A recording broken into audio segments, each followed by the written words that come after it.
tu tires un petit papier et ce sera le sujet de ta première vidéo pour le département du Maine-et-Loire. Qu'est-ce que ça va être? La culture, l'éducation, le développement durable peut-être? J'ai la pression. Qu'est-ce que t'es motivé? Oh bah moi tu sais, hein. Tant qu'on me demande pas de parler de chiffres. Alors? C'est quoi? Le budget des collèges. En même temps, faut bien commencer par quelque chose. T'as une calculatrice? Je sais, le budget c'est pas forcément le sujet le plus youpi! Parce qu'en général, quand on nous parle de budget, c'est des chiffres, des pourcentages à n'en plus finir, et en plus il y a souvent les mots réduction de avant. Mais là les amis, j'ai usé d'un petit stratagème dont j'ai le secret pour vous préparer une bonne surprise. Le bureau du président. Allô? Ici le chef de département de Maine-et-Loire. Oui, c'est lui-même. Vous allez augmenter le budget des collèges et puis je veux des bonbons dans toutes les salles de classe et des posters de Bruce Lee. Voilà. Ça va marcher. Ah, j'aurais peut-être dû demander un poster de Booba ou Mbappé. Le Maine-et-Loire, c'est 92 collèges, 43 500 collégiens et 450 agents du département pour s'occuper de la maintenance, de l'entretien et du service de restauration scolaire des 50 collèges publics. Avec chaque année pas moins de 22 millions d'euros en moyenne consacrés au fonctionnement des collèges par le département. Et grâce à mon petit coup de fil, on vient d'augmenter de 78% les investissements pour le budget 2020. Bah c'est un petit peu comme les soldes, mais à l'envers. Et comme dirait ma petite nièce... Oh bah tonton, c'est vraiment très plus beaucoup.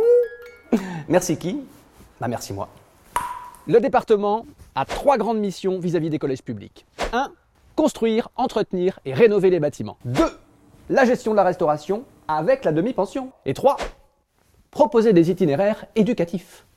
D'ici 2021, le département va agrandir ou reconstruire 5 établissements, avec notamment la poursuite de la reconstruction du collège Les Roches à Durtal.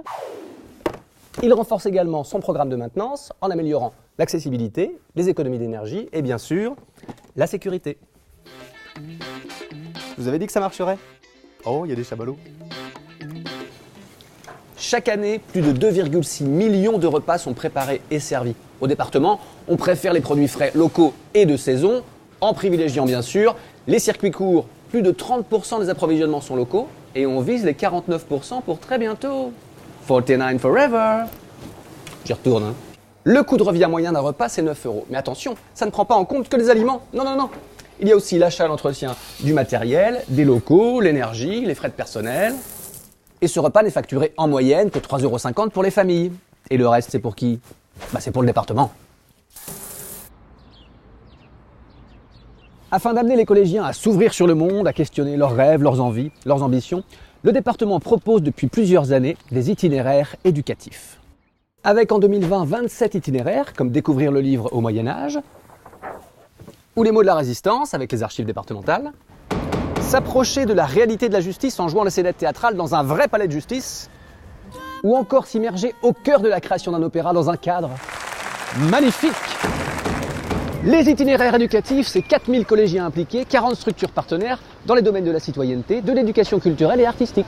Finalement, le budget 2020 des collèges, c'est surtout des chiffres, oui, mais au service de la culture, de l'éducation, du développement durable. En un mot, au service du bien-être des collégiens. Et je ne sais pas vous, mais moi pour le coup, je les aime ces chiffres. C'est les chiffres à qui ça? Hein? C'est mes petits chiffres à moi? Oh, ça c'est mon chiffrounet. Ah, tu te calmes chiffre-nous. Je les aime mes chiffres.